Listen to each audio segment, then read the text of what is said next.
On Friday, the Vanity Plate Review Committee held a public hearing on the Secretary of State's recently drafted rule regarding obscene license plates. Maine Secretary of State Shanna Bello says this new rule will decide how vanity plates are denied or rescinded.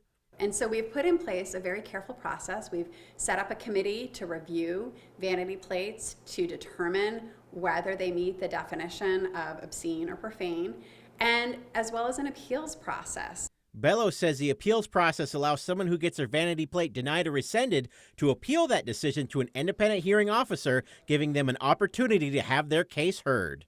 During the public hearing, a representative of the American Liberties Union of Maine spoke against the license plate rule. The proposed rule violates the First Amendment to the U.S. Constitution. Under the First Amendment, the government cannot ban, quote, speech expressing ideas that offend. The Supreme Court has recognized that a desire to give offense is a viewpoint, and that, therefore, banning speech motivated by a desire to offend is viewpoint discrimination. According to its website, the ACLU of Maine is the state's guardian of liberty and prioritizes such issues as criminal legal reform, reproductive freedom, racial justice, LGBTQ rights, women's rights, freedom of expression, freedom of speech and religion, and privacy.